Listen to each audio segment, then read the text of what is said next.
Hello friends, welcome on Success Keys. Today we are discussing chapter 5 of the book Medieval History by Satish Chandra from the time period of 1000 to 1200. Circa means approximately the time period is this. Friend there is a good news for you कि मैं जो ये chapter है वो 360 dimensional से आपका cover करूँगी from this book also and from the book of that is Poonam Dalal Dahiya की जो बुक है फॉर मैग्रू हिल पब्लिकेशन, वो भी हम इसी टॉपिक को उस बुक से भी करेंगे। साथ ही साथ इसी टॉपिक को हम पिक्टोरियल फॉर्म में, मैप्स की फॉर्म में भी ये टॉपिक मैं आपका कवर करवाऊंगी। बिकॉज़ अगर हम इस बुक की बात करें तो वो ये थोड़ी बहुत ही ज़्यादा मतलब बोरिंग टाइप की बुक है कि पढ़ने में इतनी ज़्यादा इंटरेस्टिंग नहीं लगती है।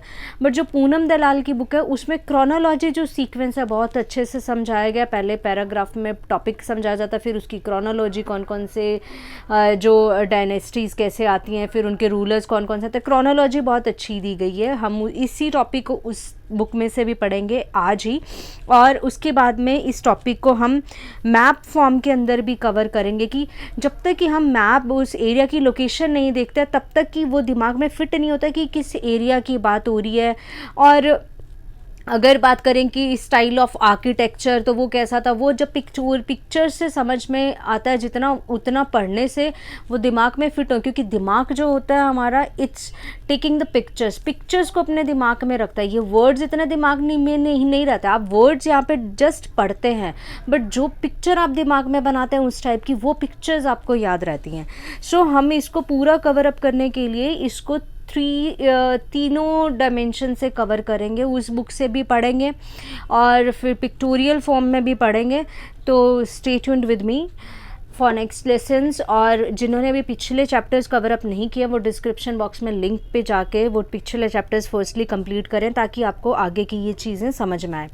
तो ये जो पीरियड होता है 1000 टू 1200, यहाँ पे देखते हैं कि बहुत सारी चीज़ें चेंजेस हो रहे होते हैं, वेस्ट में भी, सेंट्रल एशिया में भी और नॉर्थ इंडिया में भी। हमने नॉर्थ इंडिया में देख लिया कि अभी राजपूत क्लैन आ गया है, बट राजपूत क्लैन हम देखते हैं कि कुछ कुछ विलेजेस पे वर्क करते हैं, छोटे छोटे एरियाज उनके पास में होते हैं, वो आपस में डिस्प्यूट करने में लगे होते हैं। वो बोल रहे हैं मैं बड़ा, वो बोल रहा है मैं बड़ा, वो मैं बोल रहा है मैं बहादुर हूँ, वो ज़्यादा। और मेनली यहाँ पे राजपूत क्लैन के साथ में ये आती है कि वो मिक्सअप नहीं होना चाहते दूसरे के साथ में। हम राजपूत हैं, हम दूसरों की सुजरेनिटी नहीं मानेंगे, हम उसके साथ में अलायंस नहीं बनाएंगे। इसकी वजह से हम देखते हैं कि ये जो नॉर्थ इंडिया इस टाइम पे होता है वो बहुत ही ज़्यादा वीक हो गया होता है। कोई भी बाहर से आके इन पे आक्रमण कर जाता है, इनके मंदिरों को लूट जाता है, इनके कैपिटल के ऊपर रेड कर देता है और सारा धन लूट के अपने जो एरियाज़ को होता है उनको ये जो कन्फ्लिक्ट्स होते हैं इस टाइम पे हो रहे होते हैं। तो इस टाइम पे अगर हम देखते हैं कि जब हमारा खुद का ऑर्गेनाइजेशन वीक होगा तो कोई भी हमें बाहर से आने वाले को एक बढ़िया फुल फ्लैज्ड मिल जाएगा कि वो यहाँ पे आक्रमण करे और हमारे एरिया के ऊपर रूल करे। तो यही इसी टाइम पे होता है यहाँ पे कि दैट इज़ टर्किश आते हैं नॉर्दर्न इंडिया में और लीड करते हैं, रूल करते हैं इस एंड ऑफ द पीरियड तक। एंड ऑफ 9th सेंचुरी में देखते हैं कि अब्बासिड कैलिफेट जो एम्पायर होता है, ये अब्बासिड कैलिफेट एम्पायर कहाँ पे होता है, ये एक जो बगदाद वाला रीजन है, इराक वाला रीजन है, यहाँ पे ये एम्पायर होता है। और यहाँ पे ये जो एम्पायर होता है इस टाइम पे आते आते काफ़ी वीक हो गया होता है, क्योंकि हम देखते हैं कि अगर ये इंडिया यहाँ पे है, अगर इसके पास वाला जो रीजन है ईरान, यहाँ पे ये वीक होंगे तो अगर ये वीक हो जाएंगे तो बाहर से आने वाले पहले इनको आक्रमण करेंगे, फिर अभी अफ़गानिस्तान वाले एरिया के अंदर आएंगे और फिर इंडिया के अंदर आएंगे। तो अब यहाँ पे ये वाला जो हैंड है यहाँ पे ये वीक हो चुका है। तो फिर जो बाहर से जो आक्रमणकारी हैं इसका फ़ायदा उठा के अंदर आते हैं। देखते हैं कैसे। So the Abbasid Caliphate was in a decline, was taken place a series of ruled by Islamic Turks. Caliphate was in decline, it was place was taken by series of. इसके बाद में यहाँ पे बहुत सारे स्टेट्स इसका place लेते हैं। Ruled by Islamized Turk. अब इस एरिया को कौन रूल करता है? इस्लामाइज्ड टर्क। जो टर्किश जो लोग हैं, जो जिन्होंने इस्लामिक रिलीजन को अपना लिया, वो लोग यहाँ पे रूल करते हैं। टर्क यहाँ पे अब्बासिड एम्पायर के अंदर आते हैं 9th सेंचुरी में। कैसे आते हैं? वो एक पैलेस के गार्ड बन के या मर्सिनरी सोल्जर बन के, मतलब उनके पैलेस को गार्ड करने वाले, मतलब वो स्लेव्स लेके आते होंगे उनके सरदार, तो वो स्लेव्स की तरह ही उन पे पैलेस को गार्ड करते हैं, और साथ में यहाँ वो मर्सिनरी सोल्जर का काम का। मर्सिनरी सोल्जर्स क्या हो गए, ये वो लोग होते हैं, ये सिविलियन लोग ही होते हैं जिनके हाथ में बंदूक थमा दी जाती है अगर कहीं पे कन्फ्लिक्ट या कहीं पे आक्रमण या कहीं पे युद्ध लड़ने जाना हो, तो उन सिविलियन के हाथ में भी बंदूक थमा दी जाती है। अब उनके हाथ में बंदूक थमा दी, उन्होंने मान लो वो युद्ध जीत लिया, तो वो खुद को ही क्या समझने लग गए थे, बाद में खुद ही अपने आप को योद्धा समझने लग गए और उस एरिया को उन्होंने अपना ही बना लिया। बाद में देखते हैं कि बाद में ये इमर्ज्ड होते हैं, यही मर्सिनरी किंग मेकर्स, राजा को उपाधि दिलाने के लिए, किसी का राजा को तख्ता पलट करने के लिए, उतारने के लिए या बिठाने के लिए, तो वो किंग मेकर्स होते हैं। As the power of the central government decline, central government की पावर डिक्लाइन हो गई है।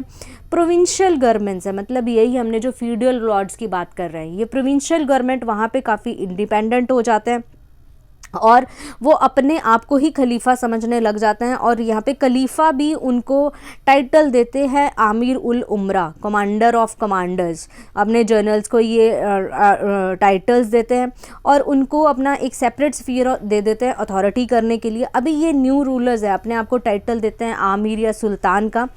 कंटिन्यूसली इंकर्शन होती रहती है यहाँ पे टर्किश ट्राइबल्स मैन की सेंट्रल एशिया से, ठीक है, ये टर्की वाले रीजन से ये आते रहते हैं टर्किश ट्राइबल्स मैन।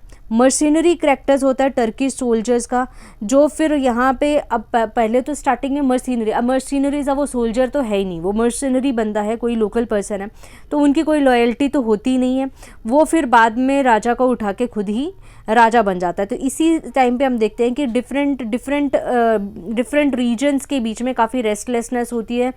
एम्पायर्स और स्टेट कभी कोई बनता है और कभी कोई बिगड़ता है, ये ऐसा चल रहा था उस टाइम पे। इन दिस सिचुएशन अगर किसी का कोई बन रहा है, अब उससे कोई ज़्यादा ताकतवर आ गया, उसको हटा के वो बन गया, उससे कोई ज़्यादा ताकतवर आ गया, उससे हटा के वो बन गया, तो मेन चीज़ क्या हो रही थी कि वहाँ पे वही बंदा सर्वाइव कर रहा था, जो बोल्ड वॉरियर हो या लीडर ऑफ मैन हो, तो वही अपनी सत्ता को थोड़े टाइम तक कायम करके रख रहा था। तो यहाँ पे ये तख्ता पलट चल रहा था। Turkish tribals man bot with them a habit of Turkish tribals man. अब टर्किश ट्राइबल्स मैन तो यहाँ पे आए, बट वो अपने साथ में अपनी क्या हैबिट लेके आए कि भाई हमें कुछ नहीं करना है, हमें आना है, रेड करना है, लोगों को मारना है, पीटना है, उनका खजाना लूटना है, उनकी सारी जो लाइक एडवांस रैपिड एडवांस एकदम से आए और एकदम से ही चले गए, रेड किया, चीज़ें लूटी यहाँ पे और निकल गए यहाँ पे, अपना जो भी फ़ायदे का काम था किया and then they go. They could do this because of, क्योंकि ये ऐसा कैसे कर पाते थे, क्योंकि उनके पास में बहुत ही अच्छे हॉर्सेस जो होते थे और उनको एक आदत होती थी, वो बहुत ही मतलब हार्डीहुड मतलब वीर होते थे कि वो इस घोड़ों के ऊपर काफ़ी लंबे समय तक वो लॉन्ग डिस्टेंसेस, इनक्रेडिबल डिस्टेंसेस वो घोड़े पे बैठ के कवर अप कर लेते थे। मीनवाइल अब इधर इंडिया में क्या हो रहा था, ब्रेकअप हो गया था यहाँ पे गुजर प्रतिहारा एम्पायर का, जिसके टाइम पे हम देखते हैं कि पॉलिटिकल अनसर्टेनिटी थी नॉर्थ इंडिया के अंदर और एक नई फेस ऑफ स्ट्रगल आ गई थी डोमिनेशन के लिए कि हम ये करेंगे, क्योंकि हम उस टाइम पे देखते हैं कि एक लाइक जो राजपूतानाज जो आए थे, राजपूत आए थे, तो वो डोमिनेट एक दूसरे एक एरिया, वो अभी इसको हटा दिया, फिर वो बन गया, दिल्ली पे राज अभी वो कर रहा है, फिर वो कर रहा है, ये चीज़ें चल रही थी। काबुल कंधार और उसका neighbouring area to the south called Zabul, वहाँ पे हम देखते हैं कि that the part of Al Hind and India till the 19th century. Kabul और कंधार वाला जो रीजन है वो इंडिया का ही पार्ट था उस टाइम पे। बहुत सारे यहाँ पे बुद्धिस्ट और हिंदू श्राइन्स इस टाइम पे देखने को मिलते हैं। सबसे बढ़िया यहाँ पे है कि बुद्धा का जो श्राइन है, स्टैचू है बामियान में, बामियान रीजन अफ़गानिस्तान के अंदर रीजन, यहाँ पे बुद्धा का स्टैचू, मतलब ये एरिया भी हिंदू रीजन के अंदर आता था, इंडिया के अंदर आता था। यहाँ पे केव्स बनी हुई थी रेजिडेंट करने के लिए, बहुत सारे मॉन्क्स यहाँ पे रहते थे। यहाँ पे जो एरिया है रिवर ऑक्सस, अब ये ऑक्सस रिवर कौन सी आ गई, ये अफ़गानिस्तान के रीजन के अंदर है, जिससे भी अमू दरिया के नाम से जाना जाता है। तो यहाँ पे हम देखते हैं कि ये रूल्ड होती है, ये जो रीजन है वो रूल्ड करता है मैनी डायनेस्टी। अब ये अमू दरिया वाला जो रीजन हो गया, ये ट्रांस बाउंड्री बनाता है अफगानिस्तान, किर्गिस्तान, तजाकिस्तान, तुर्कमेनिस्तान के अंदर। तो इस एरिया में डिफरेंट डायनेस्टीज़ आती हैं जो अपने आप को बोलती है कि हम कनिष्क के डिसेंडेंट हैं। कनिष्क के बारे में आपने पहले पढ़ा होगा कि Kanishka who is Kanishka dynasty 127 से 150 CE के अंदर जो डायनेस्टी थी, कुषाण डायनेस्टीज़, तो उसके बारे में ये अपने आप को उनके डिसेंडेंट इंडिपेंडेंट बनाते हैं, ये जो किंगडम्स आती हैं इनके अंदर हम देखते हैं कि इनकी जो पॉपुलेशन होता है उसमें डिफरेंट ट्राइब्स आते हैं, हून की, टर्क्स की, ईरानियंस की, इंडियंस की, सारे ये यहाँ पे इनके अंदर मिक्स्ड पॉपुलेशन होती है कंसिक्वेंटली। बट अभी इस टाइम पे बार बार यहाँ पे छोटी छोटी यहाँ पे मुठभेड़ होती रहती है, टर्किश इन्वेडर्स यहाँ पे आते रहते हैं इंडिया के अंदर। अब फर्स्ट आता है Ghaznavid empire. End of the 9th century Transoxiana, Oxiana से मतलब दूर वाले इलाके जो खुरासान या ईरान वाला जो रीजन है वो जो रूल करते हैं उस पर समानिद जो डायनेस्टी है, जो पर्शियन सुन्नी मुस्लिम जो हैं वहाँ पे रूल कर रहे होते हैं उस टाइम पे, 819 to 999 वाला ये टाइम है, वहाँ पे ये रूल कर रहे होते हैं जो ईरानियन होते हैं, अपने डिसेंट से वो ईरानियन होते हैं। अब ये समानिड्स की बैटल चलती रहती है किसके साथ में, non Muslim Turkish man, tribals man के साथ में, जो नॉन मुस्लिम होता है ये, क्योंकि ये तो खुद मुस्लिम हो गए, सुन्नी मुस्लिम हो गए, इनकी जो नॉन मुस्लिम हैं उनके साथ में यहाँ पे बैटल चल रही होती है on their northern and eastern frontier. It was during the struggle, एक नए टाइप ऑफ सोल्जर, इस स्ट्रगल के टाइम पे एक नए टाइप ऑफ सोल्जर निकल के आता है जिन्हें गाजी बोलते हैं। बैटल यहाँ पे चल रही है अगेंस्ट द टर्क, जिसमें से ज़्यादातर जो लोग होते हैं, अब यहाँ पे ये जो गाजी आते हैं, ये गाजी वाला जो वर्ड आ गया, जो गाजी यहाँ पे आ गए, अब ये गाजी क्या थे, ज़्यादा ही अपने जो सेक्ट थे उससे ज़्यादा इन्फ्लुएंस्ड थे, मतलब कि religion for struggle for religion करते हैं। ये मिशनरी भी होते हैं साथ में और फाइटर भी होते हैं, मतलब अपने कल्ट को आगे बढ़ाने वाले, मुस्लिम सेक्ट को आगे बढ़ाने वाले। तो ये गाजी उनको बोला जाता है कि सेक्ट को भी बढ़ा रहे हैं और फाइटर भी हैं। तो यहाँ पे हम देखते हैं कि यहाँ पे he acted as a loose auxiliary, regular armies होती हैं इनके पास में जिसको ये यूज़ करते हैं, और इनको पे कैसे करते हैं, इन आर्मीज़ को प्लंडर करके, किसी जगह पे रेड करके, और फिर यहाँ से पैसा ले लेते हैं।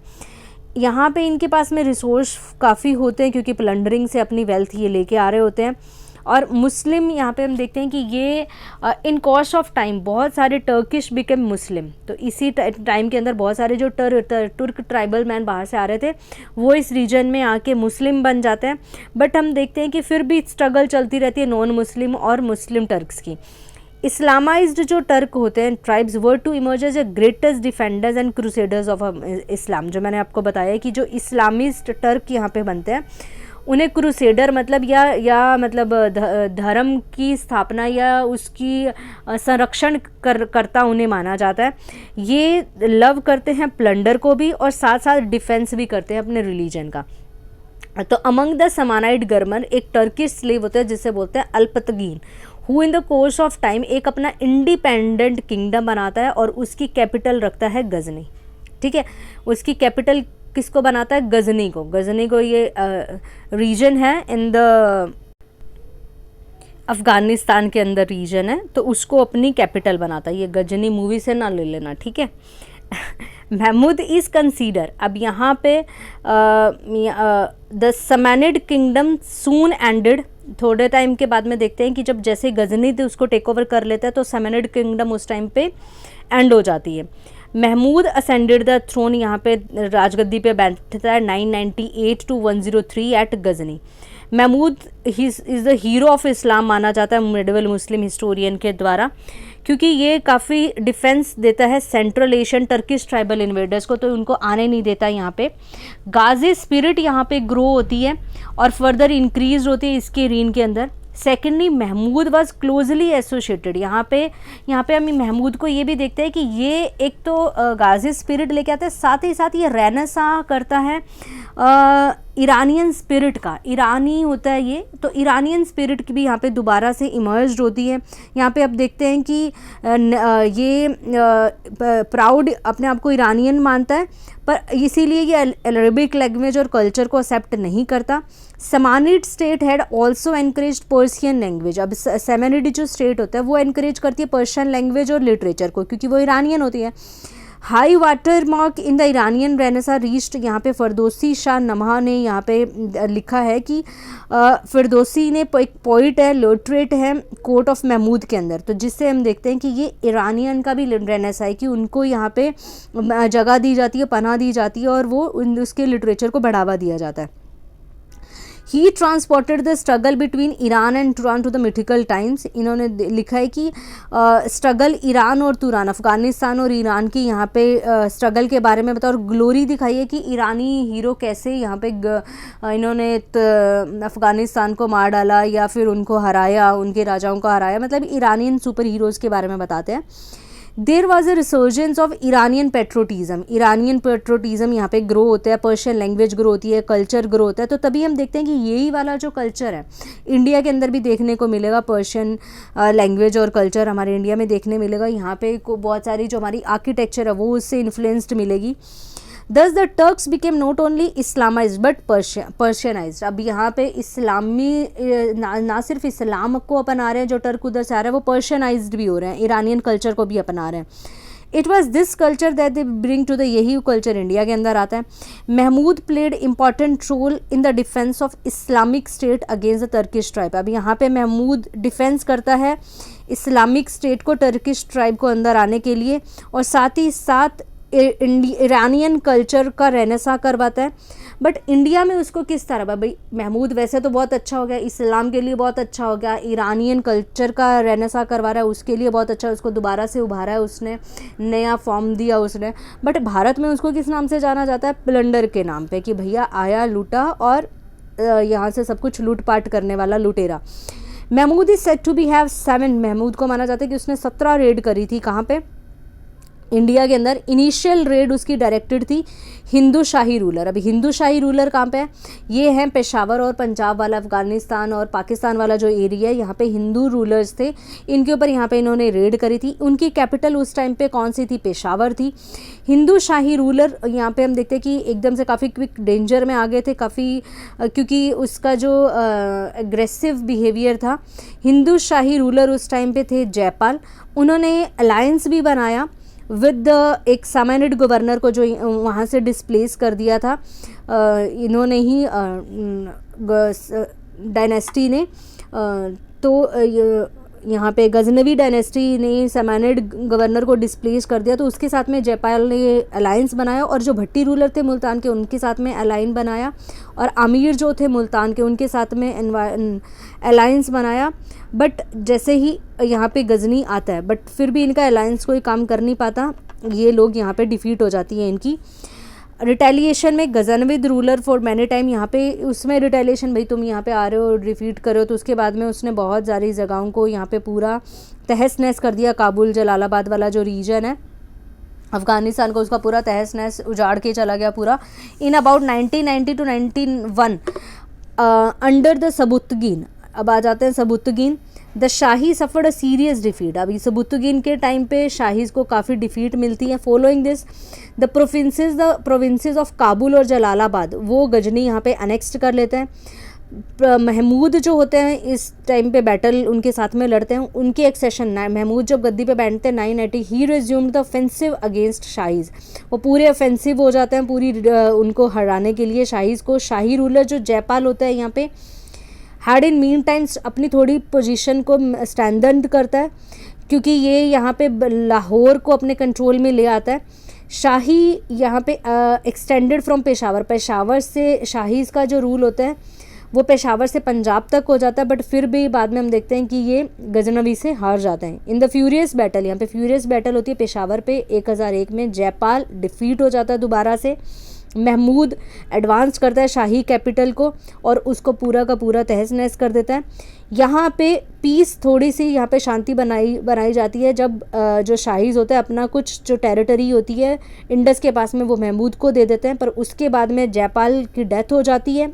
उसके बाद में उनके सन आते हैं आनंदपाल, और माना जाता है कि जयपाल ने बाद में आत्मदाह ही कर लिया था, अग्नि में अपने आप को आत्मदाह कर लिया था फ्यूनरल पर। और कुछ लोग मानते हैं कि महमूद उसको अपने प्रिजनर ले गया था और बाद में उसको छोड़ दिया था। जो भी हो बात हो, बट यहाँ पे जयपाल की डेथ हो जाती है और आनंदपाल जी आते हैं। डिस्पाइट दिस सेटबैक्स, शाहीज़ थोड़े से स्टिल स्ट्रॉन्ग इनफ टू फर कि यहाँ पे पंजाब के एरिया में तो फिर भी थोड़ा सा वो अपना शाहीज़ थोड़े बहुत स्ट्रॉन्ग होते हैं इस टाइम में। Mahmud had counter the attacks on non Muslim, ये नॉन मुस्लिम के ऊपर अटैक करते हैं। Turks from the central Asia, उनके फिर भी अटैक उधर से चल रहे होते हैं। हाउ एवर डिसाइसिव बैटल होती है इंडस पे 109 में, आनंदपाल यहाँ पे डिफीट होते हैं। महमूद अपनी नई कैपिटल में, उसको जो आनंदपाल ने अपनी नई कैपिटल बनाई होती है नंदाना को, ये भी रीजन जो नंदाना वाला रीजन है ये पंजाब पाकिस्तान वाला जो रीजन है, तो और यहाँ पे उसको पूरा तहस नहस कर देते हैं साल्ट रेंजेस में। और ये मानते हैं कि ये अपनी नागरकोट वाली जो फोर्ट है वहाँ पे भाग के चले जाते हैं, पर बाद में यहाँ से भी इनको भगा दिया जाता है। फिर आनंदपाल जो है थोड़े टाइम तक रूल करते हैं लाहौर को एज ए फ्यूडेटरी की तरह रूल करते हैं कि ठीक है भाई मेरे को यहाँ पे रहने दो, मैं इसको इस एरिया की रूल करूँ, मैं किसी पे आक्रमण नहीं करूँगा, फ्यूडेटरी रहते हैं। बट 1015 के अंदर महमूद एडवांस करते हैं, लाहौर को प्लंडर करते हैं और आनंदपाल को यहाँ से भगा देते हैं। फिर उसके बाद में गजनवी की जो टेरिटरी एक्सटेंड हो जाती है झेलम रिवर तक। मुस्लिम किंगडम जो होती है मुल्तान के अंदर, उसको भी यहाँ पे ये ओवररन कर देते हैं, भगा देते हैं यहाँ पे। हाउएवर फिर बाद में ये प्लान करते हैं कश्मीर के ऊपर अटैक का, पर वो इनका इतना सफल नहीं हो पाता। तो हम देख सकते हैं कि यहाँ पे महमूद जी कितने एडवांस होते हुए आ रहे हैं हमारे इंडिया के अंदर, फ्रॉम दिस साइड से अफ़गानिस्तान और ये झेलम वाला एरिया और ये पाकिस्तान का वाला जो रीजन है यहाँ तक कितना ओवररन करते हुए आ रहे हैं। दस द स्ट्रगल अगेंस्ट शाहीज़, वो काफ़ी लंबी है। हम देखते हैं कि शाहीज़ जो होते हैं इस टाइम पे एक मतलब काफ़ी योद्धा यहाँ पे सिद्ध होते हैं और यहाँ पे एक स्ट्रांग डिफीट देते हैं, और मतलब स्ट्रांग तो रहते हैं, कम से कम लड़ाई करते तो हैं और योद्धा के रूप में जमे कड़े खड़े हुए होते हैं। हालांकि इस टाइम पे जब इधर से वेस्ट से इतना ज़्यादा स्ट्रांग फोर्स आ रही है, तो भी हमारे इंडिया के अंदर जो उस टाइम पे डायनेस्टीज चल रही होती हैं, जो कोई भी उनकी हेल्प या मदद नहीं कर रहा होता उस टाइम के ऊपर, यहाँ पे ये स्ट्रांग रेजिस्ट तो कर रहे थे, स्ट्राइट रेजिस्टेंट देखते हैं। और यहाँ पे देखते हैं कि कोई भी उनकी, none of the Rajput ruler उनकी मदद नहीं करता है।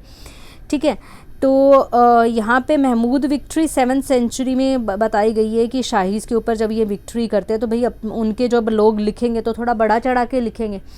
तो उन्होंने 7th सेंचुरी में लिखा है कि महमूद ने विक्ट्री करी। 7th सेंचुरी के अंदर हिस्टोरियन फरिश्ता ने लिख दिया कि भैया राजपूत रूलर आए थे दिल्ली, अजमेर, कन्नौज ने, उनको भी हरा दिया हमारे महमूद ने। हालांकि उस टाइम तक कोई अजमेर बना भी नहीं था और दिल्ली एक छोटा सा स्टेट था, तो उनके रूलर आए और लड़ने की कोई बात ही नहीं, शाहीज़ का किसी ने हेल्प ही नहीं करी थी। लाइकवाइज गुजर बतिहारस जो कन्नौज के थे, उनका तब बोलबाला चल रहा था थानेसर का। एक टाइम पे उनका थानेसर तक बोलबाला था, कन्नौज का मतलब दिल्ली तक एक्सटेंड था, बट यहाँ पे ये काफ़ी उस टाइम पे वीक हो चुके थे। शाहीज़ अब बिल्कुल अकेले पड़ चुके थे। बाय 10 मतलब बोलबाला था, वीक थे, बट मदद कर सकते थे, पर मदद किसी ने करी नहीं क्योंकि उनको ध्यान ही नहीं था। सारे लोग अपने ऐशो आराम में डूबे होते, राजा अपना बढ़िया मदिरा पान में और डांसिंग में ही झुके होते। उनको क्या पता कि भैया कौन सी बॉर्डर पे कौन सी लड़ाई हो रही है या कौन हमारे अंदर इन्वेडर्स इतने आ रहे हैं, और अगर आ गए तो हमारा क्या होगा। वो तो यही सोच रहे थे कि भैया गेट पे आएंगे ना तभी जाके लड़ने लगेंगे। तो उनका कोई ध्यान ही नहीं था कि क्या हो रहा है। ना ही तो साइंस के ऊपर ध्यान था, जैसे हमने पढ़ा था, ना साइंस पे, ना एडवांसमेंट पे, और ना ही इन्वेडर्स अगर कोई आ रहे उस पर ध्यान था कि भाई हमें अपना बॉर्डर्स पहले स्ट्रॉन्ग कर लें ताकि हम अंदर, क्योंकि अंदर कोई था ही नहीं, एक मतलब एक संप्रभुता या एकता या फिर एक यूनाइटेड नेशन वाली बात ही नहीं थी। सबको उतना ही दिख रहा था, मतलब एक कुएं के मेंढक वाली कहानी होगी कि भाई हमारा तो इतना ही एरिया, इसके बाहर का हमें कुछ नहीं लेना देना। ठीक है, तो ये वाली सिचुएशन थी उस टाइम पे। बाय 1015 यहाँ पे हम देखते हैं कि महमूद को अब दिखा है कि हमें करना चाहिए भैया कि पॉइज्ड, उन्होंने अपना रुख किया कि हमें इंडो गैंगेटिक वैली के ऊपर रुख करना चाहिए। अभी बाकी एरिया तो जीत लिया है। बाद में हम देखते हैं कि 12 साल तक महमूद लॉन्च करता है बहुत सारे एक्सपीडिशन इंडो गैंगेटिक प्लेन में। यहाँ पे ये प्लंडर करता है बड़े बड़े टेम्पल्स को, रिच टेम्पल्स को, क्योंकि सारी वेल्थ टेम्पल्स के पास में थी। तो टेम्पल्स को प्लंडर करता है, यहाँ से खजाना लूटता है। यहाँ पे ये प्रिंसेस को हम देखते हैं कि कोई टाइम ही नहीं देता कि वो आपस में जो प्रिंसेस हैं रीग्रुप हो सके, कंबाइन हो सके। महमूद रेड करता रहता है, अल्टरनेटिवली रेड करता रहता है, और यहाँ से रेड करते हैं सेंट्रल एशिया के अंदर युद्ध कर रहा होता है। इधर से रेड प्लंडर कर रहा है, सेंट्रल एशिया के रीजन को भी आगे बढ़ाने की कोशिश कर रहे हैं। इसकी प्लंडरिंग रेड की हम गाजी की हम देखते हैं कि अब लोगों को ये हम हैंडी हो चुके थे और गाजी को भी पूरा मतलब एक वो कहता है ना, एक रेड करता है जीत जाता है, तो फिर वो उसके ऊपर मतलब साहस आ जाता है कि ठीक है भैया इनको तो आसान है, दोबारा से फिर रेड करो, जब भी अपना खर्चा पानी कम होने लगे यहाँ पे इनके मंदिर लूट के आ जाओ, सारा खर्चा पानी चल जाएगा। तो ये पूरा एक हैंडी हो चुका था। Then India handy Mahmud also posed a great बट शिकन मतलब डिस्ट्रॉयड ऑफ इमेजेस माना जाता है इनको ग्लोरी ऑफ अब इस्लाम के लिए तो बड़ा होगा ना, क्योंकि वो बुत पूजा नहीं करते, तो इनको ये था कि ये बुत पूजा मतलब इसको मतलब बुत शिकन इसको बोला जाता था। तो इसकी मतलब धर्म के नाम पे भी इसकी ग्लोरी होगी कि हमारे धर्म को बढ़ावा दे रहा है, बुतों को कर रहा है, तो मतलब हिंदू उसको ये मार रहा है या हिंदू के मंदिर को उजाड़ रहा है, तो ये उसका ग्लोरी होगी इस्लाम के अंदर। From the Punjab Mahmud raid करता है थानेसर जो ओल्ड कैपिटल होती है हर्षा की। यहाँ पे इसकी मोस्ट डेयरिंग रेड होती है उसकी कन्नौज के ऊपर और सोमनाथ के टेंपल पे 1025 में। उसकी कंपेन जो होती है कन्नौज के अंदर, ये पूरा प्लंडर कर देता है मथुरा और कन्नौज को।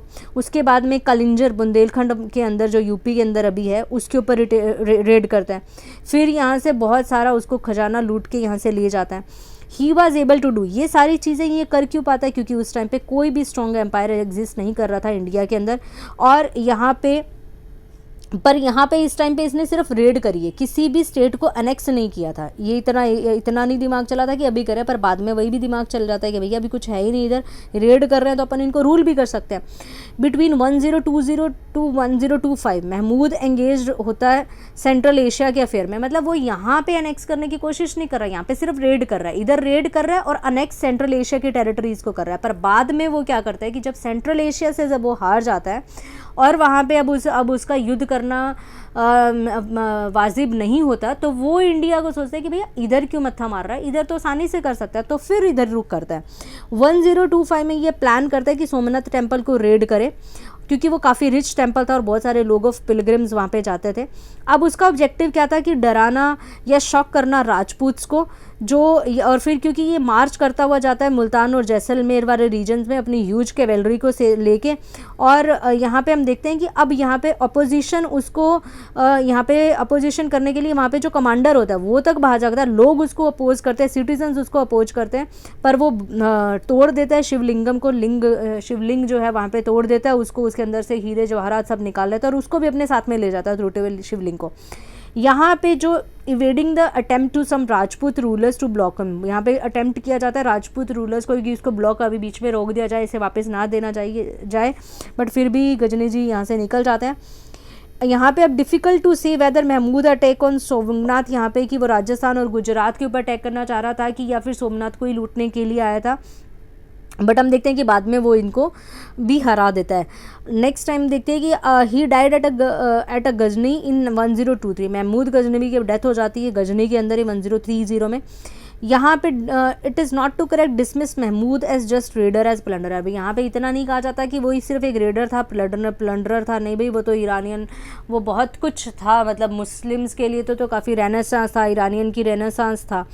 तो the Turk has crossed the chain of mountain defending the India north west and count to the deeper. अब यहाँ पे टर्किश जो आगे यहाँ पे अब उनका mainland Gangetic heartland के ऊपर इंकर्शन करने की पूरा उन्होंने मन बना दिया।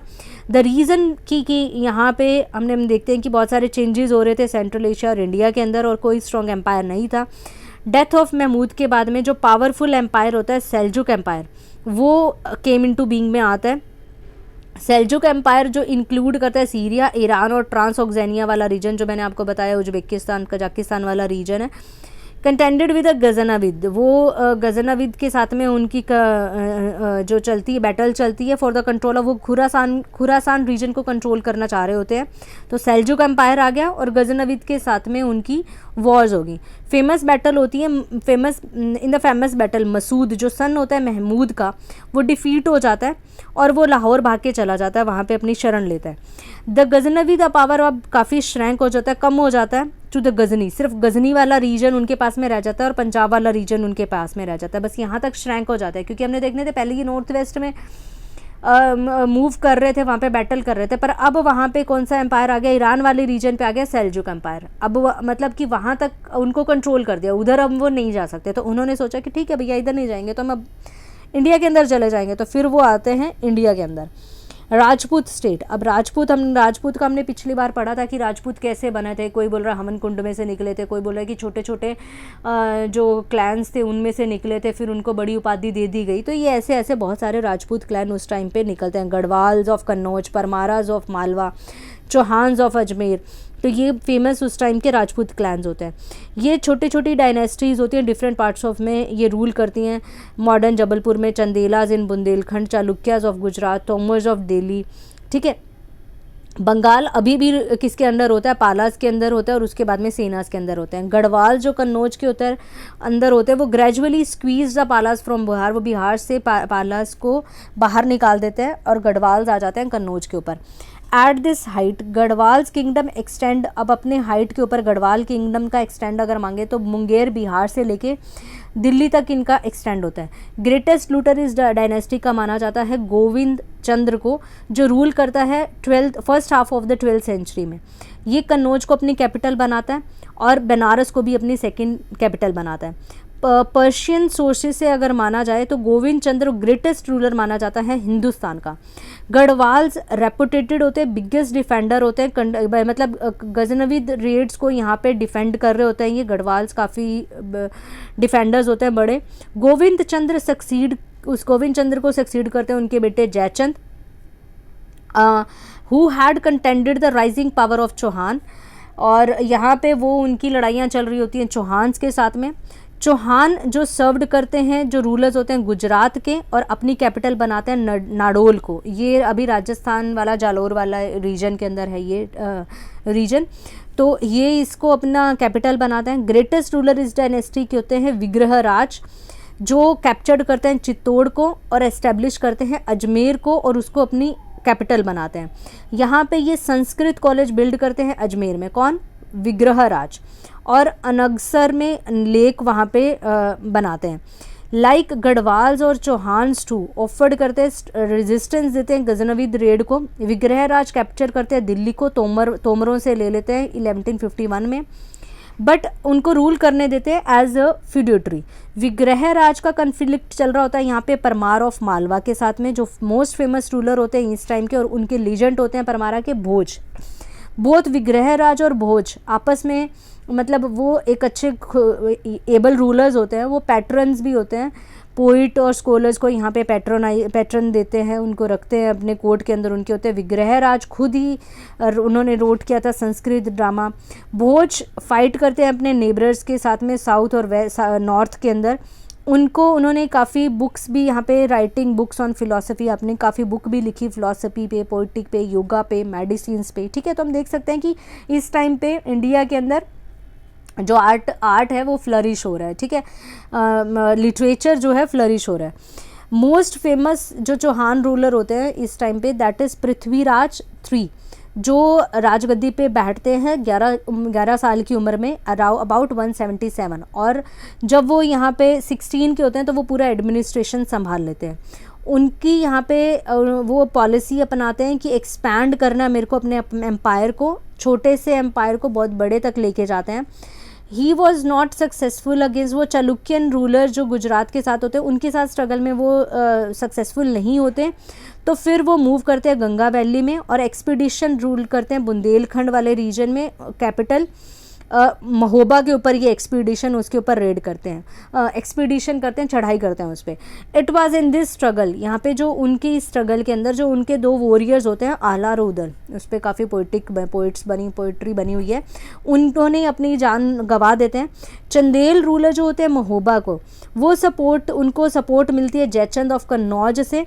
गढ़वाल्स has also contests and attempt of the Chauhan to control Delhi को कंट्रोल करने में और पंजाब को कंट्रोल करने में भी वो काफ़ी कोशिश करते हैं। It was these rivalry. अब इन राइवलरी हम देखते हैं कि कोई उसको हेल्प कर रहा है, कोई उसको गिराने के, मतलब छोटे छोटे राज्य आपस में लड़ रहे हैं। तो इसी जो राइवलरी के कारण ही हम देखते हैं कि गजनविद जो आते हैं वो यहाँ पे रूल कर लेते हैं, क्योंकि ये आपस में ही एक दूसरे के अगर वो आए तो उसको दूसरा हेल्प करेगा, और उसकी राइवलरी छोटी छोटी आपस में राइवलरी चल रही है। The basis of Rajput society was clan. Base क्या होता है? इनका क्लैन। माना जाता है कि सारे इनके एंसेस्टर जो थे एक ही थे और वो डिफरेंट डिफरेंट उसमें से क्लैन निकली हैं। समटाइम्स इनकी जो माना जाता है कि ये कौन से एरिया पे रूल करे, 12, 24, 48, 84 विलेजेस पे इनका रूल होता है। चीफ जो होता है उनको अलॉट कर दी जाती है लैंड विलेजेस की, और सब चीफ्स उसके टर्न में इंडिविजुअल को आगे मतलब ज़मीन देते हैं खेती करने के लिए, और फिर वो मेंटेन करते हैं अपनी फैमिलीज़ को वहाँ से और अपने हॉर्सेस को वहाँ से मेंटेन करते हैं। मतलब कुछ उनको वही फ्यूडेटरी सिस्टम जो हम पढ़ते आए हैं, फ्यूडल सिस्टम होता है। अटैचमेंट टू द लैंड, अब राजपूत की लैंड के साथ में अटैचमेंट होते हैं, अपनी फैमिली के साथ में, और मान शान पे बहुत, मतलब आन बान शान पे कुछ नहीं आना चाहिए, ठीक है, शान पे नहीं मतलब जान जाए पर मान ना जाए, ठीक है। तो वो सारी बातें होती है यहाँ पे। ईच राजपूत स्टेट वहाँ पे माना जाता है कि उसको रूल करता है एक राणा या रावत, वहाँ पे उनको रूलर को माना जाता है। Though their fiefs were suppose to be held by, मतलब उनको जो ज़मीन मिली होती है, जो राणाज को जो ज़मीन बनी होती है, वो रूलर के प्लेजर पे रहता है कि मतलब जब रूलर चाहे तो उस ज़मीन को वापस भी ले सकता है।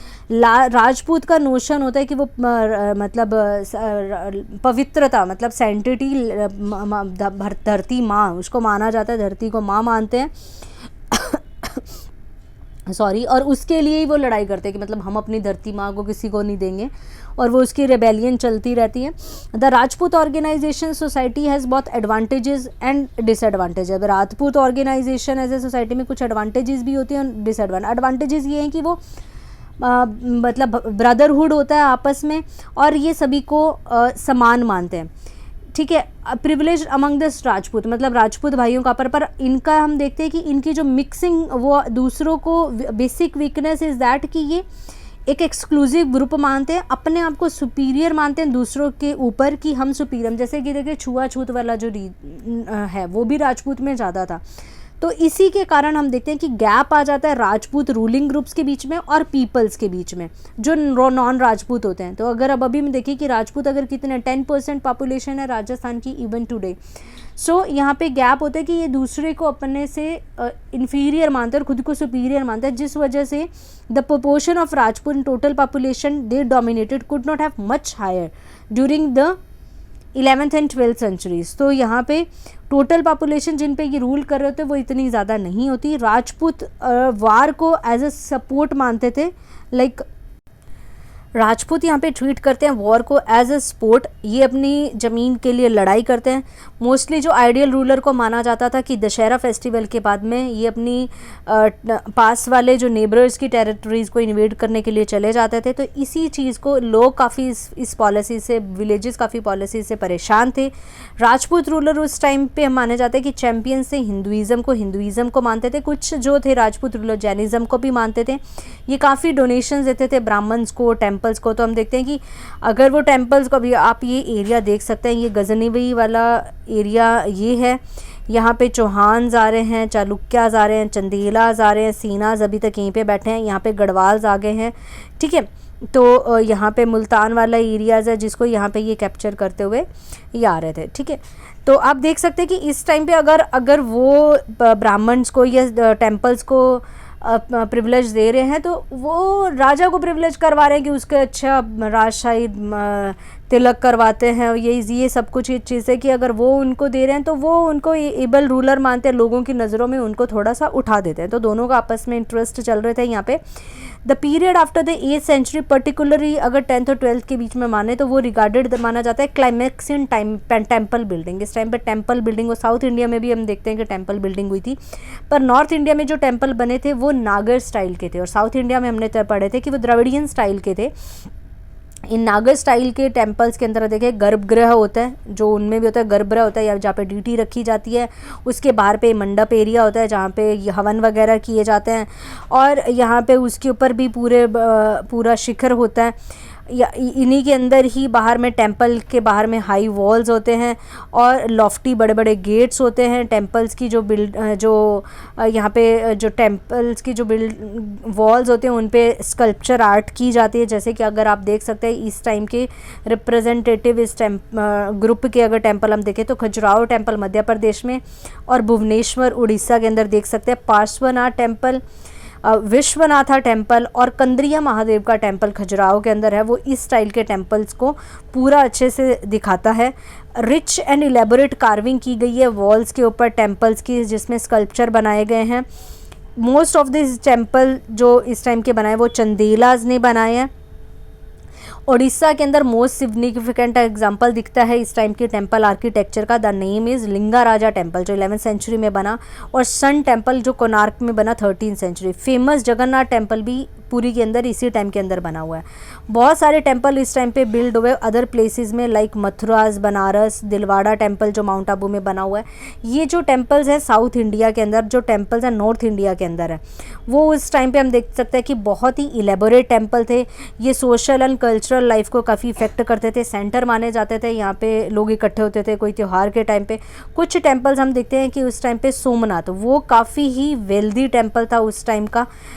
ये temple they ruled over many villages and took part in business activities. ये रूल करते थे काफ़ी विलेजेस में और बिजनेस एक्टिविटीज़ में भी पार्ट करते थे। इन एडिशन टेम्पल जो होते थे राजपूत रूलर बिल्ड करते थे मैनी फाइन टेम्पल्स के साथ साथ राजपूत रूलर्स ने बहुत फाइन पैलेसेस भी बनाए हैं, फोर्ट्स भी बनाए हैं, किले भी बनाए हैं, और लोगों के बेनिफिट के लिए बावड़ीज़ भी बनाई हैं उन्होंने, जहाँ पे पानी इकट्ठा किया जाता है। राजपूत रूलर पैटर्न भी देते थे आर्ट एंड लेटर्स को। बहुत सारी बुक्स भी लिखी गई संस्कृत के अंदर, जैसे कि वस्तुपाला ने, बहुत फेमस मिनिस्टर था जो चालुक्यन रूलर का, उन्होंने पैटर्न दिया स्कॉलर्स को। बहुत सारे बिल्ड बनाए, जैन टेम्पल्स भी बनाए माउंट आबू के अंदर, उज्जैन और धार के अंदर कैपिटल्स ऑफ परमारा रूलर की जो कैपिटल थी, यहाँ पे ये फेमस सेंटर्स था संस्कृत लर्निंग का। यहाँ पे हम देख सकते हैं कि संस्कृत लर्निंग को बोल दिया कि संस्कृत अपर वर्ग की लैंग्वेज है और अपभ्रंश और प्राकृत जो है लोअर वर्ग की लैंग्वेज है, तो इनको भी यहाँ पे बढ़ावा दिया गया। यहाँ पे रिवाइवल हुआ ब्राह्मणिज्म का, दोबारा से ब्राह्मणिक कल्ट आ गया था। संस्कृत आ गई थी, काफ़ी सप्लेंटेड कर दी अपर क्लास को। लिटरेचर और लैंग्वेजेस भी बट लिखे जाने लगे थे अपभ्रंश और प्राकृत भाषाओं के अंदर। और मॉडर्न नॉर्थ इंडियन लैंग्वेज जैसे हिंदी, बंगाली, मराठी, ये भी इस टाइम पे हिंदी, बंगाली, मराठी जो लैंग्वेजेस हैं वो यहाँ पे इमर्ज हुई थी। अब आते हैं the Turkish conquest of the northern India. After the conquest of Punjab को कन्केस्ट करने के बाद में दो डिफरेंट पैटर्न रिलेशन बनते हैं मुस्लिम्स और हिंदूज़ के यहाँ पे काम करते हैं। वन कि एक तो यहाँ पे प्लंडर करना है गंगेटिक वैली को भी, राजपूताना को भी by the successor of Mahmud ने यहाँ पे प्लंडर किया। ये जो रूलर्स होते थे राजपूत स्टेट के उस टाइम पे, वो काफ़ी रेजिस्ट तो करते थे इन रेड्स को, बट बाद में हम देखते हैं कि टर्किश यहाँ पे वॉन कर लेते थे। बट द गजनवीद स्टेट, अब गजनवीद स्टेट भी बाद में हम देखते हैं कि बहुत ज़्यादा पावरफुल नहीं रह जाता, ठीक है। और सेकेंड लेवल पे हम देखते हैं कि मुस्लिम जो ट्रेडर्स उस टाइम पे आते थे, एक तो यहाँ पे मुस्लिम ट्रेडर्स को आने, अभी मुस्लिम जो रूलर ट्रेडर्स आता उनको रेजिस्ट करते थे इंडियंस, पर मुस्लिम ट्रेडर्स को रेजिस्ट नहीं करते थे। वो कंट्री में अभी भी आ रहे थे, स्ट्रेंथन हो रहा था, हमारा इंडिया का ट्रेड बढ़ रहा था सेंट्रल और वेस्टर्न एशियन कंट्रीज़ के साथ में भी। ये नहीं कि ट्रेड बंद हो गया था, तो इनकम ऑफ स्टेट वैसे बढ़ती जा रही थी। इधर तो वो प्लंडर करके लेके जा रहे थे और इधर हमारा ट्रेड भी हम बढ़ा रहे थे, तो दोनों चीज़ें साइड वाइज चल रही थी। कॉलोनीज थी जो मुस्लिम ट्रेडर्स की, अभी यहाँ पे लोग जो मुस्लिम ट्रेडर आते थे वो इंडिया में आके रहने लग गए थे, वो बढ़ती जा रही थी। In the wake of these, यहाँ पे इन मुस्लिम ट्रेडर्स के साथ में मुस्लिम को जो रिलीजियस प्रीचर्स थे वो भी आ गए थे, जैसे कि सूफीज आ गए थे पंजाब के अंदर। और सूफ़ी क्या यहाँ पे क्या प्रीच करते थे, लोगों को क्या अपना समझाते थे, प्यार और फेथ के साथ में, डेडिकेशन के साथ में, एक ही भगवान को याद किया जाए, उसको उस पर विश्वास रखा जाए, तो ये चीज़ें प्रीच कर रहे थे। ये डायरेक्ट करते थे अपनी प्रीचिंग्स मेनली टुवर्ड मुस्लिम सेटलर, जो यहाँ पे मुस्लिम लोग रहते थे उनको आके प्रीच करते थे, उनके साथ में आ जाते थे ताकि वो धर्म से रुख ना बदले। बट उनके साथ में बहुत सारे हिंदू लोग भी इन जो सूफी सेंट्स हैं उनको मानने लग गए थे। दस अ प्रोसेस ऑफ इंटरेक्शन हो रही थी इस्लाम और हिंदू रिलीजन की आपस में, उनकी सोसाइटी की आपस में स्टार्टेड हो गई थी। लाहौर यहाँ पे सेंटर बन चुका था अरेबिक और पर्शियन लैंग्वेजेस का और लिटरेचर का। हिंदू जर्नल्स जैसे कि अगर हम माने कि तिलक एक हिंदू जर्नल था जो बार्बर बाई कास्ट का था, नाई था, पर ये कमांड करता था गजनवी आर्मी को और उसकी आर्मी में हिंदू सोल्जर्स थे। तो ये देख सकते हैं कि एक मिक्सडअप हो रहा था यहाँ पे। ये दोनों जो प्रोसेस थी वो कंटिन्यू चलती जा रही हैं अनदर काफ़ी मतलब टाइम तक। और देखते हैं कि बाद में पॉलिटिकल सिचुएशंस चेंज जैसे होती हैं सेंट्रल एशिया में, तो फिर चेंज होती है। Towards the middle and 12th century एक group of Turkish tribal man यहाँ पे आते हैं, जो कुछ बुद्धिस्ट भी होते हैं और कुछ पगान भी होते हैं, मतलब बुत परस्ती को नहीं मानते।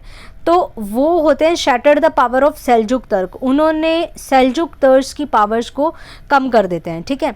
तो अब यहाँ पे आप देख रहे हैं कि दूसरे टर्किश आ रहे हैं जो सेल्जुक तर्क्स, अब सेल्जुक तर्क्स जब हट गए यहाँ पे, तो अब एक वैक्यूम बन गया है, एक नई पावर यहाँ पे इरोज होते हैं जिससे बोलते हैं ख्वारिज़मी एम्पायर। अब ये ईरान में आ गया ख्वारिज़्म एम्पायर, और खुरीद एम्पायर कहाँ पे आ गया, अफगानिस्तान में। अब दोनों चेंज हो गए, गजनवी की जगह आ गया खुरीद और सेल्जुक की जगह आ गया ख्वारिज़्म एम्पायर।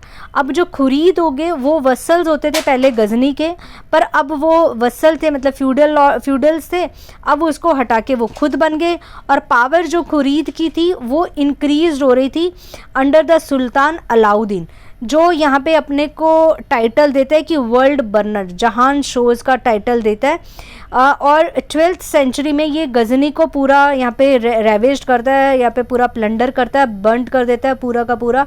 और राइजिंग जो पावर होती है ख्वारिज़्म की एम्पायर की, वो लिमिटेड रहती है सेंट्रल एशिया तक, और सेंट्रल एशियन एम्बिशन ऑफ खुरीद, ठीक है।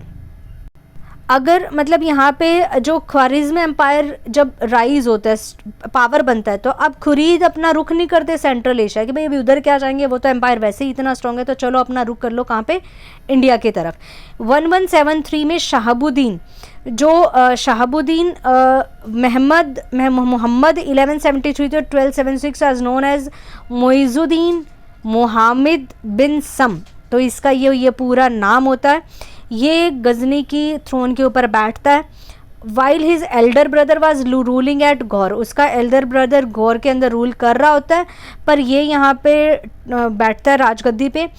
Proceeding the way to the Gomal pass से होते हुए मोइजुद्दीन मोहम्मद कॉन्कर कर लेता है मुल्तान को, जो ये पाकिस्तान वाला रीजन है इसको। 1178 में ये पेनिट्रेट करता है गुजरात को और राजपूताना डेजर्ट को, बट गुजरात रूलर कम्प्लीटली यहाँ पे पूरे रूटेड हो जाते हैं और बैटल होती है इनकी माउंट आबू के पास में। मोइजुद्दीन मोहम्मद वाज लकी रहता है कि यहाँ पे जान बचा के भाग लेता है, बट ही नाउ रियलाइज्ड कि उसे ज़रूरत है एक सूटेबल बेस की, पंजाब में अपना सूटेबल बेस बनाने की ज़रूरत है। अकॉर्डिंगली वो अपना कैंपेन लॉन्च करता है अगेन गजनविड पोजेशन इन पंजाब। अब गजनवी जो थोड़े बहुत पंजाब में रह गए थे वहाँ पे अगेंस्ट उनकी रेड करता है। 1119 में मोइजुद्दीन मोहम्मद कॉन्कर कर लेता है पेशावर को, लाहौर को, सियालकोट वाला रीजन को, और अब वो रुक करता है दिल्ली और गंगेटिक दोआब में। Meanwhile events was not been standing still. अब ये नहीं है कि अब नॉर्थ इंडिया में तो पूरी जन्नत रुक ही गई है, वहाँ पे भी चौहान पावर काफ़ी ग्रो हो जाती है। Chauhan ruler had defeated and killed the large number of Turk, काफ़ी तुर्क्स को ये मारते हैं, इन्वेड करते हैं राजस्थान के अंदर, मोस्ट प्रोबेबली पंजाब साइड से। They had also capture Delhi को भी कैप्चर करते हैं फ्रॉम द तोमर से। और मिडिल सेंचुरी द एक्सपेंस, अब देख सकते हैं कि चौहान रूलर काफ़ी एक्सपेंस बढ़ गया है। पंजाब उसके under brought them into conflict with the Ghaznavi ruler, और द पंजाब एक्सपेंशन हम देखते हैं कि यहाँ पे गजनवी रूलर बैठे थे, गजनवी से अभी इन्होंने लिया, जो अभी दूसरे रूलर्स आए हैं लाइक दे आर गजनवी यहाँ पे बैठे हैं, तो एक चौहान का यहाँ पे कन्फ्लिक्ट होता है और बाद में हम देखते हैं कि खुर्द जो हैं इसे कैप्चर कर लेते हैं। अब नेक्स्ट आता है बैटल ऑफ तराइन, जो काफ़ी इंपॉर्टेंट बैटल है हिस्ट्री के अंदर। बैटल यहाँ पे इसके दो एम्बिशियस रूलर्स के बीच में होती है, मोइजुद्दीन मोहम्मद और पृथ्वीराज के बीच में, ठीक है। द कन्फ्लिक्ट स्टार्ट होता है जब यहाँ पे क्लेम होता है तबीरंद पे, मतलब जो भी का बठिंडा पंजाब वाला रीजन है उसके ऊपर ये बैटल फोर्ट होती है तराइन के अंदर 1191 में। जो खुरीद्स फोर्सेस होते हैं कम्प्लीटली यहाँ पे इनको हरा दिया जाता है पृथ्वीराज चौहान के द्वारा, और यहाँ पे वो मुश्किल से जान बचा के भागते हैं खिलजी हॉर्समैन के साथ में। पृथ्वीराज यहाँ पे पुष्ट द्वारा बठिंडा में आता है, कॉन्क्योर करता है, और आफ्टर ए 12 मंथ यहाँ पे 12 मंथ की सीज जब्तबंदी होती है यहाँ पे। उसके बाद में देखते हैं कि खुरीद दोबारा से यहाँ पे आता है पंजाब पे वो रूल करना चाहता है। दिस गेव मोइनुद्दीन मोहम्मद, ये अपनी मोइनुद्दीन जो मोहम्मद है रीग्रुप करता है अपनी फोर्सेस को, पीछे से दोबारा और फोर्सेस बुलाता है। और यहाँ पे हम देखते हैं कि सेकेंड बैटल ऑफ तराइन होती है 1192 में, एक बैटल 91 में हुआ है, एक साल बाद में दोबारा बैटल होती है। ये एक टर्निंग पॉइंट होती है इंडियन हिस्ट्री में। मोइनुद्दीन मोहम्मद यहाँ पे केयरफुल पूरी प्रिपरेशन करता है कंटेस्ट के लिए, लड़ाई के लिए। बहुत सारी माना जाता है, अब ये बहुत ज़्यादा हो गया, 1,20,000 बहुत ज़्यादा चीज़ें होती, हैवी कैवेलरी, ये सब काफ़ी ज़्यादा इनको एग्रेवेट किया गया, इतनी नहीं होती थी। बट हाँ, ये मान सकते हैं कि ये काफ़ी ज़्यादा अपनी आर्मी लेके आता है, जिसमें बहुत सारी हैवी कैवेलरीज होती हैं, फुल्ली इक्विप्ड होती हैं, स्टील कूट के साथ में आर्मर लगे हुए हैं, 10,000 माउंट आर्चर्स मतलब तीरंदाज आए हुए हैं साथ में। करेक्ट नहीं माना जाता, ऐसा नहीं है कि पृथ्वीराज को ये चीज़ें पता ही नहीं थी कि एकदम से इतनी लेके आ गया था, ये नहीं मान सकते।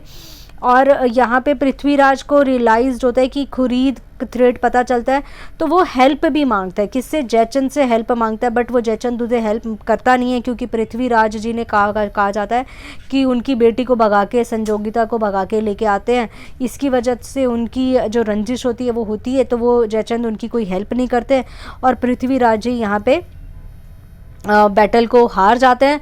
अब इनके अंदर ये जो यहाँ पे रोमांस जो बताया गया संजोगिता के साथ में, वो चंद्र बरदाई ने अपनी पोइम्स में बताया गया है।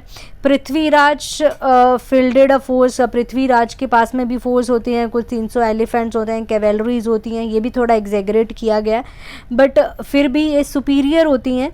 Battle mainly battle between the cavalry की ही आपस में बैटल होती है। सुपीरियर ऑर्गेनाइजेशन स्किल्स यहाँ पे दिखती है। यहाँ पे speed of the movement of Turkish cavalry, अब उनकी जो कैवेलरी घुड़सवार आ रहे हैं पूरे, उनकी स्पीड है, ठीक है, तो वो उसकी वजह से हम देखते हैं कि काफ़ी यहाँ पे सेटबैक होता है पृथ्वीराज जी का। और large number of Indian soldier अपनी लाइफ यहाँ पे गंवा देते हैं। पृथ्वीराज भाग के चल मानते हैं कि सिरसा में चले जाते हैं। टर्किश यहाँ पे जो आते हैं हांसी, श्रावस्ती या सामना वाले जो फोर्ट्रेस है, जो किले हैं, उन पे अपना हक जमा लेते हैं। देन दे कैप्चर कर लेते हैं अजमेर को। पृथ्वीराज को थोड़ा सा रूल करने के लिए दिया जाता है अजमेर वाले रीजन में, बाद में माना जाता है कि उनको भी वहाँ पे भगा दिया जाता है। और कॉन्स्पिरेसी के केस में पृथ्वीराज को यहाँ पे एग्जीक्यूट कर दिया जाता है। पृथ्वीराज के सन उनको सक्सीड करते हैं।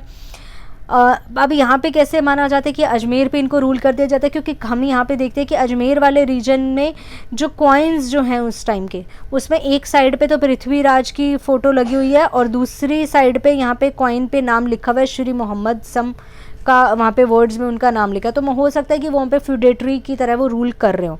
बाद में इनकी डेथ हो जाती है, पृथ्वीराज जी के सन आते हैं। दिल्ली वाज में दोबारा तोमर रूल रिस्टोर्ड होता है, बट ये जो policies, this policy was reversed soon after. The ruler जो दिल्ली का होता है was outs and Delhi was made the base of further Turkish advance। यहाँ पे टर्किश एडवांस दोबारा से आते, एडवांस करते हैं गंगा वैली में, और एक रेबेलियन होती है मुस्लिम आर्मी के साथ में, और दोबारा से अजमेर को कैप्चर कर लिया जाता है और टर्किश जनरल को यहाँ पे बिठा दिया जाता है। पृथ्वीराज सन मूव्ड टू द रणथंबोर में भाग के चले जाते हैं और अपना एक नया चौहान किंगडम वहाँ पे बनाते हैं। 10 Delhi area and eastern Rajasthan अब टर्किश के अंडर आ जाता है, ठीक है। टर्किश कन्क्वेस्ट इन गंगा वैली रीजन के अंदर, जो बिहार बंगाल वाला रीजन है, उनके अंदर इनका कन्क्वेस्ट कैसा होता है। Between 1192 to 1206 Turkish rule extend करता है गंगा जमुना दोआब के अंदर और नेबरिंग एरिया में। बिहार बंगाल को भी फिर ये ओवररन करते हैं, इनके ऊपर चढ़ाई करते हैं। In order to establish themselves in Doab, Turkish defeat करते हैं गढ़वालाज को, जिनकी किंगडम होती है कन्नौज के अंदर। और गढ़वालाज रूलर जो होता है जयचंद, वो रूल कर रहा होता है काफ़ी कम से कम 200 साल तक, 2 डिकेड्स मतलब 22 डिकेड्स तक यहाँ पे। So perhaps he was not very capable warrior, वो not a very capable warrior because he had earlier suffered a reverse at the hands of Sena kingdom in Bengal. So around 20 years तक ये रहते हैं, तो पर बाद में हम देखते हैं कि रूल कर रहे हैं 20 ईयर्स तक, पर बाद में हम देखते हैं कि ये कोई इतने कैपेबल रूलर भी नहीं होते, क्योंकि ये हार चुके होते बीच में सेना किंग ऑफ बंगाल से। तराइन की लड़ाई के बाद में मोइनुद्दीन रिटर्न करता है टू द गजनी, वापस गजनी अपने एरिया में जाता है और वहाँ पे अपने स्टेट अफेयर्स देखता है। कुतुबुद्दीन जो ऐबक होता है, अब अपने ट्रस्टेड जो उसका स्लेव होता है कुतुबुद्दीन ऐबक, वो उसको छोड़ के चला जाता है। नेक्स्ट 2 years जो Turks over and the part of, अब यहाँ पे अगले साल, अगले 2-3 साल जो टर्किश हैं वो अपर दोआ वाले रीजन को कैप्चर कर लेते हैं, क्योंकि कोई अपोजिशन नहीं होती, विदाउट एनी अपोजिशन फ्रॉम गढ़वाल्स। 1194 के अंदर मोइजुद्दीन दोबारा से इंडिया के अंदर आता है, जमुना वाले रीजन को क्रॉस करता हुआ अपने 50,000 की कैवेलरी को साथ लेता हुआ कन्नौज के ऊपर आता है और उसे लूटता है और उस पर राज करता है। He hotly contested battle between Moizuddin और जयचंद के बीच में लड़ाई होती है, जिससे बोलते हैं चंदावर, नियर कन्नौज के बीच में चंदावर की लड़ाई होती है। कन्नौज के पास में काफ़ी इंपॉर्टेंट बैटल है ये, यहाँ पे इसको हरा देता है। So Moizuddin now moved to the Banaras, अब वो मूव करता है बनारस में, उसे पूरा यहाँ पे प्लंडर कर देता है, वहाँ पे टेम्पल्स को प्लंडर कर देता है, डिस्ट्रॉय कर देता है। और टर्किश एस्टेब्लिश अपनी एक huge territory extended up to the borders of Bihar, Bihar के बॉर्डर तक अपनी टेरिटरीज को फ्लरिश करते हैं। 10 जो बैटल है तराइन की और चंदावर की जो लड़ाई है, फाउंडेशन करते हैं Turkish rule in north India. The task of consolidating the conquest the zone proved however the onerous task, ठीक है। तो यहाँ पे हम देखते हैं कि ये काफ़ी समय तक रूल करते हैं यहाँ पे। और अभी इस समय हम देखते हैं कि ये जो टाइम आ गया, यहाँ पे टर्किश रूल एस्टेब्लिश होना शुरू हो गया। मोइनुद्दीन जिंदा रहता है 1206 तक। इस पीरियड में ये ऑक्यूपाइड करता है बयाना की फोर्ट को, ग्वालियर की फोर्ट को। अब ये बयाना वाला जो रीजन है, ये राजस्थान भरतपुर वाला रीजन है, और ग्वालियर की फोर्ट को ये यहाँ पे कैप्चर करता है। और अ लिटल लेटर बाद में जो ऐबक होता है, कुतुबुद्दीन ऐबक को कॉन्कर करता है कलिंजर वाला रीजन, जो यूपी के अंदर है, महोबा वाला रीजन और खजुराहो का, from the Chandel ruler of areas. अब धीरे धीरे हम देखते हैं कि सारे ही एरियाज ये कॉन्कर कर लेते हैं। With the base in the Doab the Turks launched a series of, अब उन्होंने अपना बेस बना लिया दोआब वाले रीजन में। अब वो रेड करते हैं नियरर एरिया, गुजरात को रेड कर रहे हैं, उनके एरियाज़ को, इन वाला रीजन को, बहुत सारे टाउन को ये रेवेज कर देते हैं, प्लंडर कर देते हैं। Though the Muslim governor was appointed to rule the palace, he was soon outside, बाद में ये मुस्लिम गवर्नर को अपॉइंट करते हैं और उसको फिर बाद में भगा भी देते हैं। ये देखते हैं कि Turk was not yet strong enough to be able a rule, क्योंकि इतने अभी वो स्ट्रॉन्ग नहीं है कि किसी खुद पूरे को रूल कर पाए, इतने एबल नहीं है, किसी गवर्नर को यहाँ पे छोड़ के ये चले जाते हैं। The Turk however more successful, ज़्यादा सक्सेसफुल होते हैं ये ईस्ट के अंदर।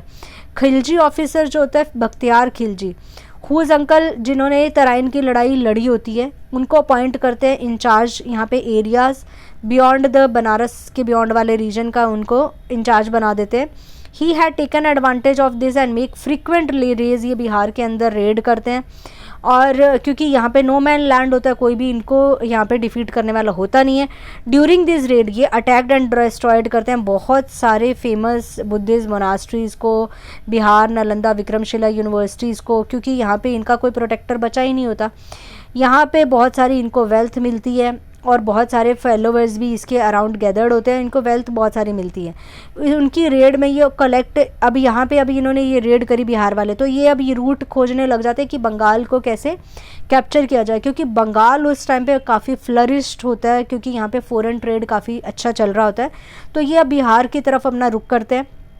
ये पेनिट्रेशन मेकिंग केयरफुल प्रिपरेशन, अच्छी प्रिपरेशन करता है बख्तियार खिलजी, और मार्च कर देता है नाडिया, टुवार्ड्स द नाडिया। एक पिलग्रिम सेंटर होता है जहाँ पे सेना रूलर जो लक्ष्मण सेना होता है, यहाँ पे इन्होंने अपना पैलेस बनाया होता है, तो ये नाडिया की तरफ लुक करते हैं।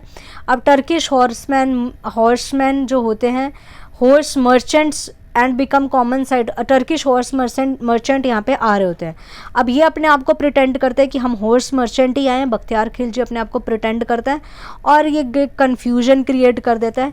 सेना रूलर जो लक्ष्मण सेना होता है वो एक काफ़ी वॉरियर होता है, बट यहाँ पे उनको अपनी जान बचा के पिछले दरवाजे से भागना पड़ता है। टर्किश आर्मी यहाँ पे बिल्कुल आ चुकी होती है, ओवर पावर्ड कर देती है पूरे किले को, और पूरी वेल्थ जो होती है रूलर की ले जाती है, उनकी वाइफ्स को, चिल्ड्रंस को कैप्चर कर लिया जाता है।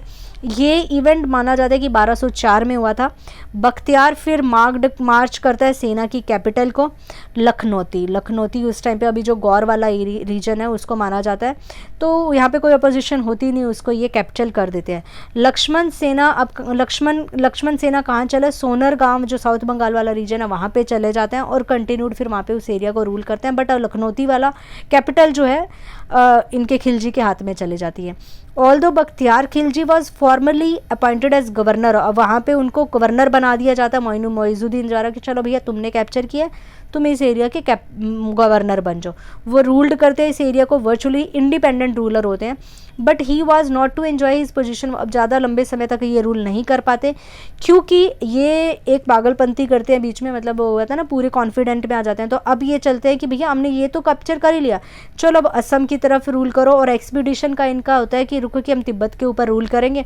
बट यहाँ पे इतना वेदर अच्छा नहीं होता, तो इनकी जो आर्मी उनको काफ़ी सेटबैक मिलता है। यहाँ पे एसएमईज़ की आर्मी से काफ़ी सेटबैक मिलता है, पूरे हार जाते हैं रास में जब आते हैं, कुछ फॉलोवर्स भी नहीं बनते, बहुत लोग भी कम रह जाते हैं और पूरी वेल्थ भी अपनी यहाँ पे गवा देते हैं। और यहाँ पे he was mortally sick and confined to the bed पे रह जाते हैं। और एक उनके जो आमिर उन्हीं के जो जनरल होते हैं वो उन्हें यहाँ पे छुरा घोंप के उनकी हत्या कर देते हैं। While Aibak and Turkish Khilji chiefs was trying to expand, अब हम देखते हैं कि ऐबक और तर्किश और खिलजी चीफ्स अपने एक्सपैंड कर रहे हैं, तो कंसोलिडेट करते हैं Turkish gain in north India. Moizuddin और उसके ब्रदर एक्सपैंड कर रहे होते हैं Ghurid empire to the central Asia. अब ऐबक और खिलजी ये इंडिया के अंदर नॉर्थ इंडिया के ऊपर पूरा कंट्रोल कर रहे होते हैं, तो उसी के साथ जो खुरिद एम्पायर है उसको भी एक्सपैंड कर रहा होता है इधर जाके मोइजुद्दीन। अब ये इम्पीरियलिस्टिक जो एम्बिशन होता है खुरिद का, वो काफ़ी उनका कन्फ्लिक्ट होता है ख्वारिज़मी एम्पायर के साथ में। 1203 में हम देखते हैं मोइजुद्दीन के अंदर काफ़ी डिफ़ीट होती है उनकी ख्वारिज़मी रूलर के साथ में, और इस डिफ़ीट का ये होता है कि वो गुड बाय कह देते हैं कि भैया अभी सेंट्रल एशिया के अंदर हम कोई आगे, हम अब ख्वारिज़मी से नहीं भिड़ेंगे, सेंट्रल एशिया में अपने आगे एक्सपीडिएट नहीं करेंगे, हम कहाँ पे चले जाते हैं, इंडिया के अंदर चले जाते हैं। ये हम देखते हैं कि डिफ़ीट जो थी मोइजुद्दीन की, तो वो अब यहाँ पे अपनी पूरी फोर्सेस को किधर, पूरा फोर्स कहाँ लगा देता है, इंडिया के अंदर। अब इंडिया के अंदर उनको सबसे पहले मिलता है खोखर, जो एक वार लाइक ट्राइब होती है वेस्टर्न पंजाब के अंदर।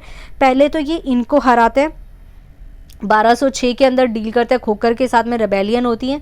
ही रिस्टोर्ड अ राज स्केल स्लॉटर कर देते हैं, पूरे खोखर को पूरा मार देते हैं। On his way Ghazni he was killed by the Muslim fanatic. अब अपनी जब ये वापस इनको खोखर को डिफीट करके आ रहे होते हैं, गजनी वापस जा रहे होते तो एक मुस्लिम कट्टरपंथी इन्हें जो है वो मार देता है। Moizuddin Mohammad bin Sam was often compare to the Mohammad Ghaznavi, ठीक है। यहाँ पे कंपेयर किया जाता है, मोइजुद्दीन मोहम्मद बिन सैम को कंपेयर किया जाता है कई बार महमूद ऑफ गजनी से। महमूद गजनबी का ज़्यादा सक्सेसफुल होता है मोइजुद्दीन से, क्योंकि उसने कभी हार नहीं उसको झेलनी पड़ी होती है इंडिया में। और यहाँ पे हम देखते हैं कि मोइजुद्दीन जो होती है उसकी हार होती है सेंट्रल एशिया के अंदर। वो रूल्ड करते हैं ज़्यादा एम्पायर को आउटसाइड इंडिया में, ठीक है। तो यहाँ पे हम देखते हैं कि ये इनके बारे में लिखा हुआ है। Neither was really concerned with Assam. One ruler submitted. He was also rule over his territories, unless of some other regions. ठीक है, तो यहाँ पे हम देख सकते हैं कि लाइक मीन्स कि यहाँ पे जो होता है कि रूलर आया, उसने रूल किया अपनी टेरिटरी के ऊपर, अनेक्स किया किंगडम को या तो कुछ पार्ट में या पूरा होल में। यहाँ पे हिंदू ऑफिसर्स और सोल्जर्स को भी वो यूज़ किया जाता था महमूद के द्वारा या मोइजुद्दीन दोनों के द्वारा। यहाँ पे अपने इस्लाम को ये बढ़ावा देने के लिए हमने देखते हैं कि ये इस्लाम के अंदर फेमस होने के लिए प्लंडर करते हैं इंडियन सिटीज़ को, टेम्पल्स को, नेम ऑफ द रिलीजन के अंदर जस्टिफाई करने के लिए अपने प्लंडर को, ठीक है।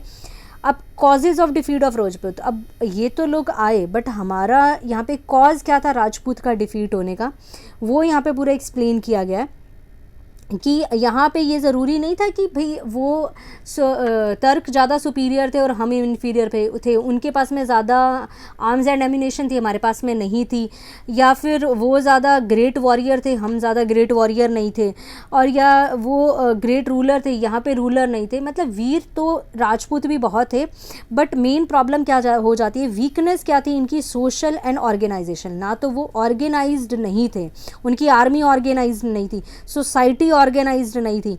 यहाँ पे अदर हैंड पे देखते हैं टर्किश में एक सिस्टम चलता था, इक्ता और खलीसा सिस्टम, जो बाद में इन्होंने यहाँ पे इंडिया में भी लेके आए थे।